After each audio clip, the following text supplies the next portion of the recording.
Hei, para lelaki, jangan dagang penderitaan, ya, jangan cari simpati orang ketika sakit. Nikmati, tidak usah berkeluh kesah. Sesakit apapun sudah diukur oleh Allah. Allah tahu ambang sakit kita tuh. Karena yang menciptakan ambang sakit juga kita. Biayanya yang bakal keluar Allah sudah tahu. Sebelum rumah sakit menulis tagihan, Allah sudah tahu berapa biaya yang bakal keluar. Jalani saja, berbaik sangka kepada Allah. Biasanya kalau orang sakit yang pertama dipikir itu justru obat, dokter, rumah sakit. Jangan, kalau sakit yang dipikir pertama adalah Allah, pemilik tubuh ini, yang mengizinkan virus, bakteri berbuat sesuatu di tubuh kita. Kita sakit penyebabnya karena Allah mengizinkan kita sakit. Ini virus banyak di sini sama, tapi yang nanti harus sakit dia sakit.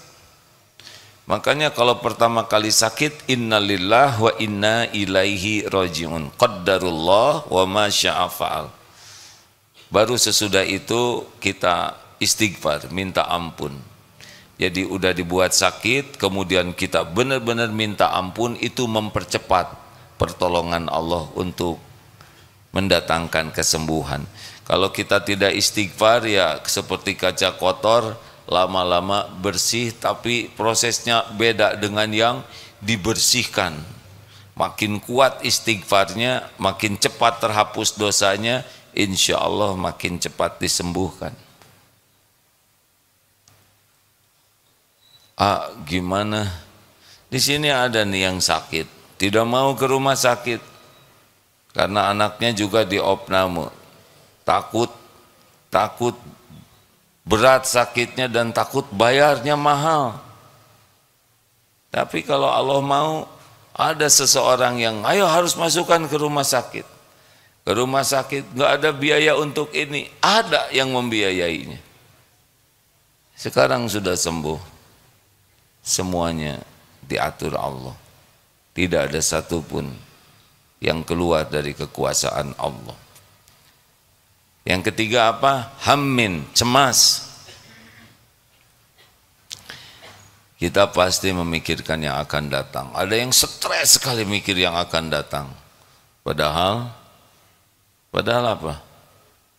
Padahal belum tentu panjang umur. Justru itu yang saya cemaskan, tidak panjang umur. Padahal belum meninggal. Kita cemas mikirkan kontrakan hampir habis, biaya sekolah anak, biaya untuk kehidupan. Hadirin, apapun yang belum terjadi itu gaib bagi kita. Itu adalah gaib, kita tidak tahu, kita tidak bisa memastikan, tapi Allah Maha tahu. Apapun yang belum terjadi, baik nikmat maupun musibah, semuanya dalam kekuasaan Allah.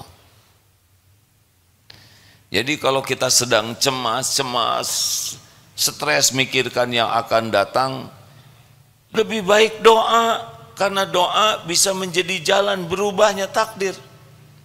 La yarudu qada ila du'a, tidak ada yang bisa menolak bala selain doa.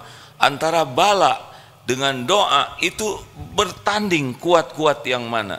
Daripada kita capek mikir, mendingan banyak doa saja. Apa yang kita cemaskan, apa yang kita khawatirkan, apa yang kita inginkan, doa. Doa lebih berarti daripada mikir terus-menerus tanpa doa. Lalu sesudah doa bagaimana? Pasrahkan ke Allah. Mau diapain? Belum terjadi.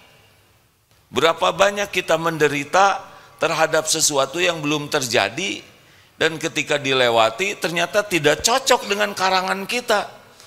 Kita udah sengsara, tahu-tahu pas dilewati tidak sedramatis pikiran kita. Udah, jangan ribet terhadap yang belum ada. Mau tahu rahasianya supaya yang akan datang baik-baik saja? Kalau tidak mau, tidak apa-apa, lebih ringan bagi saya. Mau tahu Saudara emosi jawabnya. Yang akan datang itu sepenuhnya dalam genggaman Allah. Nanti malam, besok, Allah sudah tahu apapun yang kita perlukan, yang kita inginkan, yang kita khawatirkan. Gimana nih? Saya ini sekarang semester 2, kira-kira nanti saya dapat kerjaan tidak ya? Jauh-jauh amat. Semester 2 aja belum beres. Mikirin pekerjaan sesudah lulus. Kuliah aja yang benar. Syukuri takdir kuliah ini, syukuri. Besok lusa gimana? Kalau sekarang disyukuri, la in syakartum la azidannakum. Makanya kalau kita cemas kepada yang akan datang, caranya sederhana.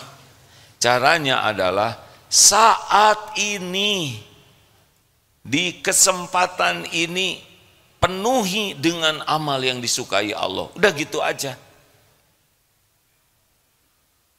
Sholatnya tepat waktu, berjamaah di masjid, tambah sholat sunnah, zikirnya sempurnakan. Bisa senyum, senyum. Bisa nolong orang, tolong. Bisa berbagi ilmu, bagi ilmu.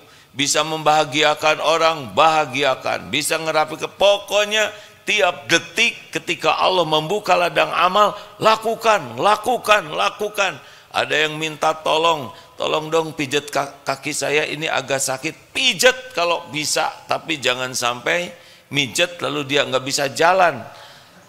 Aduh, saya nggak bisa mijetnya, tapi ada teman saya ahli pijet, tolong pijetin biar dari saya ongkosnya. Itu juga ladang amal. Pokoknya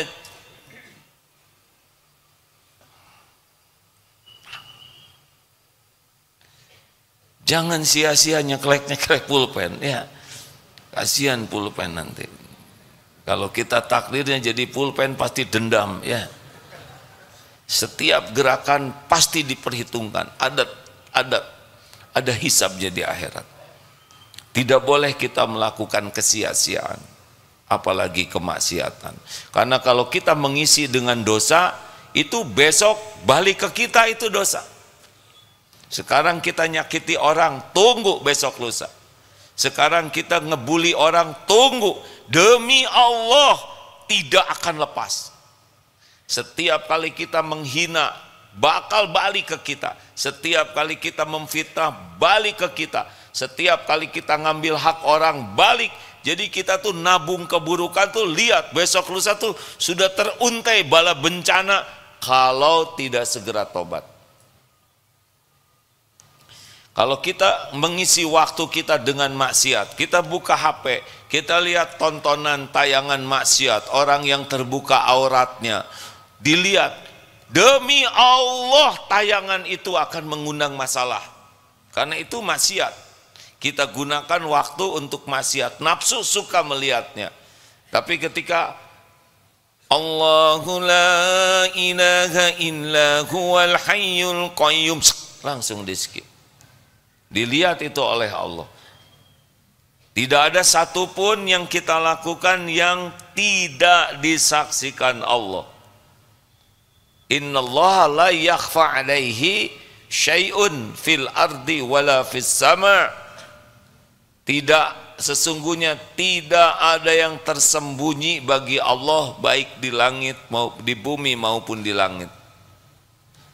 Semua perbuatan kita pasti balik ke kita. In ahsantum ahsantum li anfusikum wa in asatum falaha.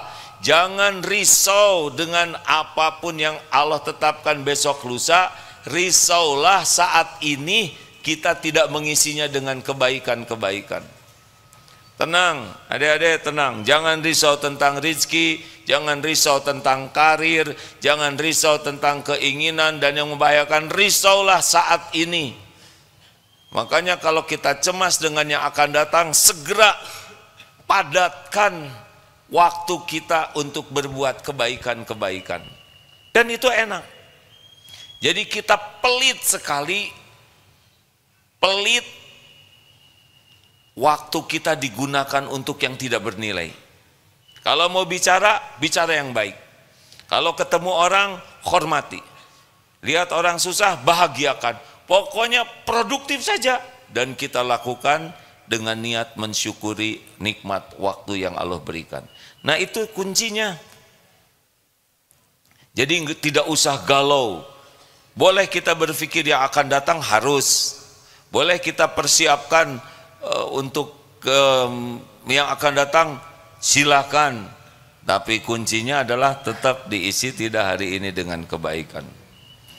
Maka maaf-maaf saja, hati-hati ya yang berbuat jelek, maksiat. Dengar ini sumpahnya ya, Al-Isra ayat 7.